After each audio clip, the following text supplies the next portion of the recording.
What is going on, everyone? In today's episode, we're doing an onion harvest. I am so excited about this. It's been a long time since we've done an onion harvest. It's been a long time since we've done a harvest video, because typically when we harvest stuff, we're eating it and harvesting it, so we don't just harvest a bunch because we don't want it to go to waste, so we just leave it on the plant and harvest it slowly. But every once in a while, it is fun to do just a big harvest video. And because these onions are ready to harvest, I thought I'd bring you guys along, talk about the variety we planted, some things that we did, some ways to get your onions to look as beautiful as these, just kind of overview some tips and tricks to getting beautiful onions, because I gotta be honest, these are some of the most beautiful onions I've ever grown. Let's go.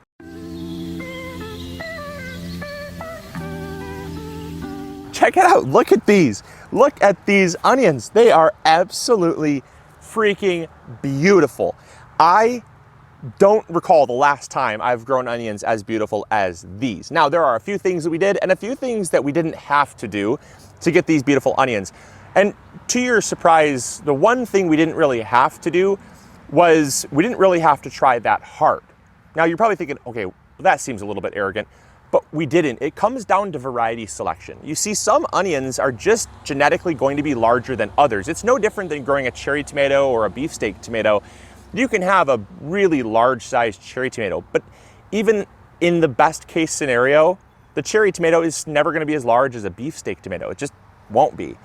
And so these, we didn't really have to try that hard to get giant onions, because these onions are just genetically intended on being larger. Again, the variety is Ailsa Craig, and it's known as what's called an exhibition onion.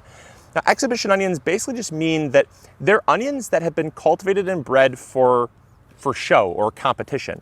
And these originated over in Europe. And in Europe, they have these vegetable shows. One of the most popular is a show called, I believe it's called Harrogate. And there are vegetable growers from all around, I believe, Europe, maybe even the world, that grow vegetables. It's the most incredible thing you've ever seen. And they grow beans, they grow onions, they grow eggplants, and courgettes or zucchinis, as we call them here. And they are just these varieties that are just, they're naturally beautiful, or they're naturally large. And so that we had that helping us out.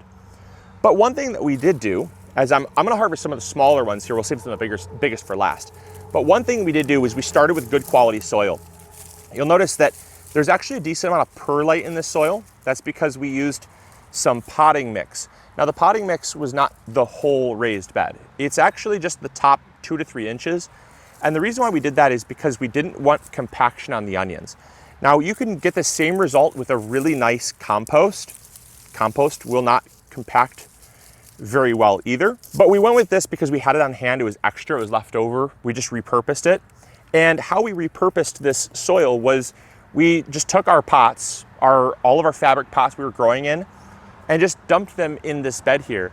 And then we took some compost, we added a little bit of compost to kind of add the nutrients back, the organic material back, because that is lacking in potting soil. It's mainly just peat moss, perlite, and vermiculite, essentially, with a little bit of dolomitic lime added for pH balancing. And we added some compost for the nutrition and the organic material, and then we added Trifecta Plus. That's it. That's all we did in terms of the soil. And the reason why it's so nice is because you don't want to grow large onions, you don't want heavy soil. If you have heavy soil, it's going to compact around the base of the onion, and it's essentially going to squeeze it. It's going to essentially prevent it from expanding in the soil. That's also why when we planted our onions, we plant just the white of the onion, even when it's small. We did an onion planting video earlier this year, and we talked about how you want to plant just the white of the onion. Because if you plant further than that up the greens of the onion and it's too deep, it's going to get pinched and constricted. And that's actually why some of these onions, we actually had a few red ones that made the cut in here. I'm not sure how those ended up in here, but we had a few red onions as well. But that's actually why some of these got a little bit on the small side, is they were planted maybe a tad bit, even for our standards, a tad bit deep. Now, the next thing that we did is we pruned the tops. Now, it doesn't look like they got pruned because they've regrown since then. But when we planted them, we pruned the tops. That is the first thing we always do. We also just did a video on us pruning our onions at the farm. If you haven't seen that video, go check that out. It will absolutely change the game on how you grow onions, because what happens when you prune your onions is it sends energy back down into the bulb. We pruned these about 4, maybe even 5 weeks ago. Again, it doesn't look like they've been pruned because they regrew since then, but they got a second pruning about the end of June, maybe start of July. We did a pruning on these. And what that did is it forced those outer leaves, those outer rings of the onion to essentially die back, promote new rings, new leaves, and that gives you a larger onion, because an onion actually enlarges from the inside out. It actually kind of grows reverse to what you'd think. And so the oldest leaves on the onion are actually the outside of the onion. And that is a huge tip on how to grow big onions. And one of the final things that we did that a lot of gardeners overlook when growing onions is watering. We made sure to water these on a very regular basis. The only time when we stopped watering was about 2 weeks ago. We stopped watering 2 weeks ago to force the onions to kind of dry their tops. It's very important that you get your onions to dry their tops, because what it does is it sends a signal to essentially soften the stem, soften the neck of the onion, which helps it to begin the curing process. If you continue to water all the time, water is going from the roots into the bulb and then up into the leaves all the time. And it can actually cause the stem to have too much water content and never really fully crimp or fall over. And then your onion can actually rot in the center. So we had just stopped watering about 2 weeks ago. But aside from that, we watered on a very regular basis. And that caused the onions to uptake a tremendous amount of water. Onions, believe it or not, like more water than you probably think. If you're looking at an onion compared to a tomato, our tomatoes get watered once every week, week and a half or so, once every week to week and a half. Our onions would get watered almost every other day. Now, the amount that we watered was maybe slightly different as well, because we don't need to deep water and do all that stuff. But the frequency at which we watered, because the roots are fairly shallow. Look at that onion. Look at that onion. I mean, that is a big onion. The frequency at which we watered was a lot more frequent. And that caused our onions to swell. Oops.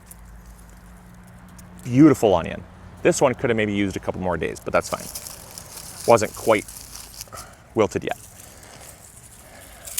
A thing you look for when harvesting onions is you want to look for about 50% of the leaves to be brown or wilting. And you also would prefer to see the neck of the onion get soft and squishy, if not completely crimp and fall over. These are the last 2 big onions. These are the biggest onions from the bunch. Look at that. Look at that. That is a big onion. Check this one out. This is the biggest onion yet, I think.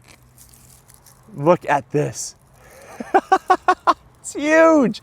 It's absolutely massive. If I hold these, oh man, I love growing big onions. It's always so much fun. They can be a little bit more work than growing onions regularly, just because the extra few little maintenance things, but I'll tell you what, it is worth it. It is worth it. It's so much fun. It is so much fun growing big onions. So there you guys go. There is a good harvest video for all of you. I hope you all will use some of these tips and tricks to grow big, beautiful onions. And even if you don't want to grow onions quite this big, just growing onions is one of the most fun crops that you could possibly grow. The final thing that I'd mention, and I'll say this for anyone that has not heard of this before, we also grew an onion that was grown in our zone. So we are in a zone that has longer days. You will hear the term long day and short day onions. There's also an intermediate day onion, but that's kind of irrelevant for this video. It's kind of a hybrid between the two. If you want to grow onions in general, just any onions, big or small, you want to find an onion that grows in your zone. I'm not talking zone hardiness, so we're in zone 6A. That's not what I'm talking about. What I'm talking about is your daylight zone. Onions are photosensitive. That means they bulb based on their daylight period. The more sunlight they get, that dictates their bulbing cycle. Once the days start to get shorter after the summer equinox and the days start to get shorter, then you get the onions that start to enter a bulbing cycle based on the sun, based on the days getting shorter. Basically triggers them into thinking that winter is coming soon, so they have to start bulbing up. If you grow a short day onion in a long day zone or a long day onion in a short day zone, you will not get onions. You'll not get beautiful onions. You'll get beautiful tops, but no onions. And so get that right as well. But that's baseline. But this, dare I say, this is actually heavy. This is probably, it's uncomfortable to hold. Just holding out like this, I wouldn't want to do this for longer than 10 minutes. I would say we're probably close to 15 pounds of onions. This is like a good amount of onions here. And so I'm pleased. I hope you are as well. Hopefully you guys are having an amazing garden this year. This has been a very interesting year, but one that's definitely had a lot of ups as well. So I hope you guys enjoyed. I hope you all learned something new. If you did, make sure to hit that like button, subscribe if you haven't already. And as always, this is Luke from the MI Gardener channel, reminding you to check out migardener.com to get yourself some of these beautiful onion seeds. I will catch you all later. See ya. Bye. Hey, thank you so much for watching today's video. I really appreciate it. If you enjoyed, consider clicking this one. You'll probably enjoy it just as much. I want to thank you for your viewership, because without it, this channel would not be as amazing as it is. Also, if you haven't subscribed, consider subscribing. It's free, and we upload videos every Monday, Wednesday, or Friday. We also have vegetable seeds, fertilizer, or tools. If you need any of those, consider visiting migardener.com. Links will be in the description box below. We've got you covered. And as always, we'll see you all in the garden. Take care.